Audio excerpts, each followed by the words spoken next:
ഒരിക്കൽ ബുദ്ധൻ തൻ്റെ ശിഷ്യന്മാരുമായി ഒരു പട്ടണത്തിൽ നിന്നും മറ്റൊരു പട്ടണത്തിലേക്ക് പോവുകയായിരുന്നു. അവർ യാത്ര ചെയ്യുന്നതിനിടയിൽ ഒരു തടാകം കടന്നു പോകണമായിരുന്നു. ആ തടാകത്തിൻ്റെ അടുത്തെത്തിയപ്പോൾ കൂട്ടത്തിലൊരു ശിഷ്യൻ ബുദ്ധൻ്റെ നിർദ്ദേശപ്രകാരം കുടിവെള്ളം ശേഖരിക്കുവാൻ പുറപ്പെട്ടു. ആ ശിഷ്യൻ തടാകത്തിൽ നിന്നും വെള്ളം ശേഖരിക്കുവാൻ തുടങ്ങുന്നതിനു മുൻപ് ഒരു പറ്റം കാളവണ്ടികൾ തടാകം മുറിച്ച് കടന്നുപോയി.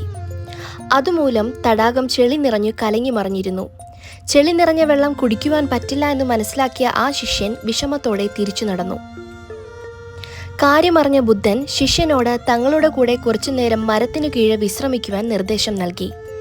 കുറച്ചു സമയത്തിന് ശേഷം ബുദ്ധൻ വീണ്ടും ആ ശിഷ്യനോടായി കുടിവെള്ളം ശേഖരിക്കുവാൻ നിർദ്ദേശിച്ചു. ശിഷ്യൻ കുറച്ചു പരിഭ്രാന്തിയോടെ തടാകത്തിന്റെ അടുത്തേക്ക് പോയി. അവിടെ എത്തിയ ശിഷ്യന് തടാകത്തിലെ ശുദ്ധജലം കണ്ട് സന്തുഷ്ടനായി. അദ്ദേഹം മുകളിലെ ശുദ്ധമായ ജലം ശേഖരിച്ചു മടങ്ങി.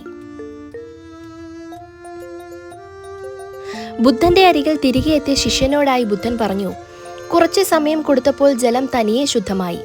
ഇതുപോലെയാണ് നമ്മുടെ മനസ്സ്. അത് അസ്വസ്ഥമാകുമ്പോൾ കുറച്ച് സമയം കൊടുക്കുക, അത് തനിയെ ശാന്തമായിക്കൊള്ളും. എല്ലായ്പ്പോഴും മനസ്സ് ശാന്തമാക്കിയിട്ട് പ്രശ്നങ്ങൾക്ക് ഉത്തരം കണ്ടെത്തുക, തീരുമാനങ്ങൾ എടുക്കുക. ശരിയായ ഉത്തരങ്ങൾക്ക് മാത്രമേ ജീവിതത്തിൽ നല്ല തീരുമാനങ്ങൾ എടുക്കുവാൻ പറ്റൂ. കൂടുതൽ വീഡിയോകൾക്കായി ചാനൽ സബ്സ്ക്രൈബ് ചെയ്യുക.